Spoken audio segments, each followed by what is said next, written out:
being with us today. It's great to have you here.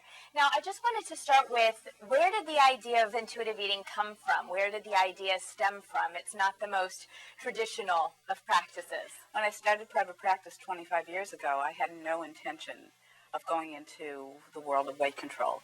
The data were dismal, just dismal. 95 to 98% of people who go on diets gain the weight back and more.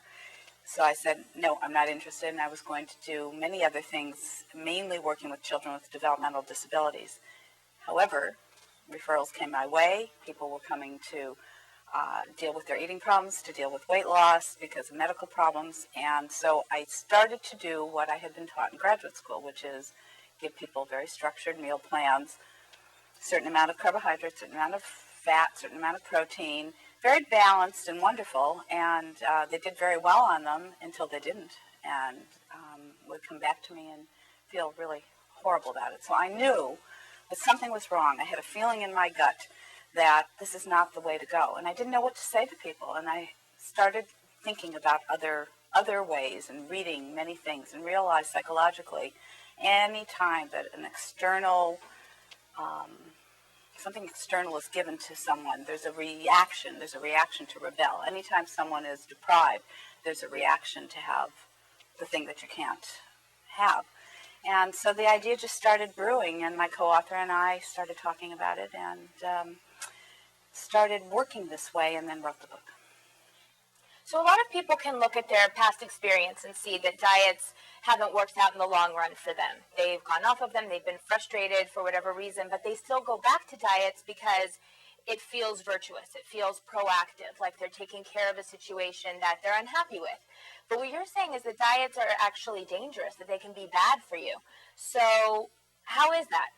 Well, first of all, it's very exciting to feel that rush of following a plan in a perfect way and seeing the results of the scale going down very rapidly. And people are very tied to that feeling. And they think that the weight loss in and of itself will be so healthy for them. They'll lower their levels of cholesterol or blood sugar. However, as they're on the diet, eventually, as I said, the recidivism rate is so high, eventually they can't stay on it because it's not a way of living that they can do every day. It's a depriving, externally directed type of method. So eventually, from a psychological standpoint, when they fall off of it, the high that they're on crashes. Their self-esteem crashes. I work with some of the most intelligent, creative, successful people, and they feel terrible about themselves because they can't stay on the diet. So from a psychological standpoint, it's extremely detrimental.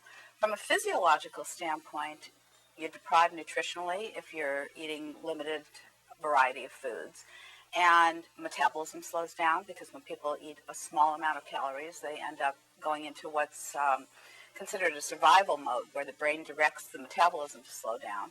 They get off of the diet, they feel bad about it, they say, oh, well, I can't do this, they overeat, their metabolism slowed, they gain extra weight, and it's very dangerous. And the worst is that it can create an eating disorder, serious eating disorder. Now, a lot of people dismiss the idea of intuitive eating because even though they know, like you said, it could potentially lead to an eating disorder, they figure, you know what, I just need to lose a couple of pounds, I'm just going to go on this quick diet and lose a few pounds. And they figure that if they do intuitive eating, they think they're only going to want pizza and ice cream and cake and stuff like that. Is there any truth to it? What people don't know is that each of us is born with an internal wisdom. It is inborn. If you look at a baby eating, you can see that that baby cannot be forced to eat more food than, or more milk, drink more milk than he's hungry for. As a toddler starts introducing more foods are introduced into his life, that toddler over time will eat a variety of foods. If that toddler doesn't think that broccoli is good and cookies are bad, she might choose a piece of broccoli and a carrot and a half cookie and a piece of cheese. The wisdom is in there. Unfortunately, we get distracted from that wisdom very, very early on. So people are so afraid that if they're given the free will to eat whatever they want to eat, as you say, they'll just eat what I call play food. But the truth is, if I said to you, Lara, what's your favorite food? And you said it's an ice cream sundae. And I said, fine, go eat it for breakfast, lunch, and dinner every day for this week. How soon would you be craving a salad or a piece of chicken? So that wisdom does come out unless one pushes it down by the media, celebrities, the media. Read any magazine, carbs are bad. There's good and bad foods out there. So I trust that anybody who really tunes in will have a variety of foods and have a very healthy intake. So you're saying that as long as people are eating a variety of foods, they're going to get their nutritional needs met. But I think what a lot of people are worried about, and it's supported by our media because we're in such a health-conscious society, they're afraid that if they eat what they want, they're just going to gain a lot of weight. That if they indulge, they're not going to be healthy, they're actually just going to get bigger and bigger. Well, it's about balance. It's truly about balance. And if you let your taste buds and your satisfaction lead you, you're not just going to want pizza. And there's nothing wrong with a piece of pizza, but you're not only going to want pizza. And I think part of it, which is very important, is children need to be introduced to a wide variety of foods. If a child has never tasted a vegetable, he might not go and choose a vegetable, at 40. So how do people start? Our largest audience is, of course, the USC audience, where the vast majority of girls, are well aware of dieting by this time. They've either already been on a diet, they're always in the gym, they're concerned about how they look. So how do people who maybe aren't too deep into dieting, or even people with full-blown eating disorders, how do they begin something like intuitive eating? Well, certainly people who have had it with dieting are much more open to saying, I'm not going to ever diet again. It's harder when someone still is in that rush of thinking it's going to be a quick fix. But I think you have to look at the happiness in life, the ability to have satisfaction and enjoyment in eating, and to be at peace in one's relationship with food. And all of these people who are running around thinking about food 90% of the time, worrying about their bodies all of the time, they're not happy, they're not free. And I think we have to appeal to this total balance, mind, body, spirit. And as I say, it's going to be a lot easier for someone who's not had a lot of success with dieting.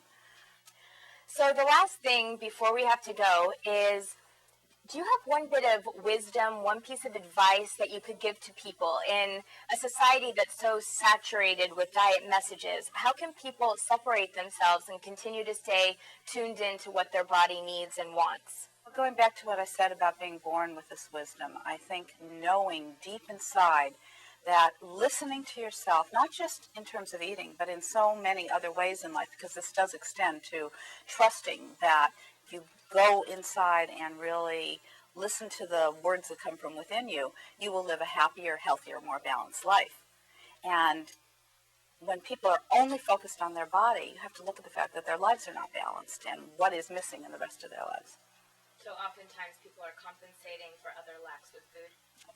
Much of the time. I mean, it's some people go to alcohol, some people go to drugs, some people go to many other things that are destructive, but food is so acceptable.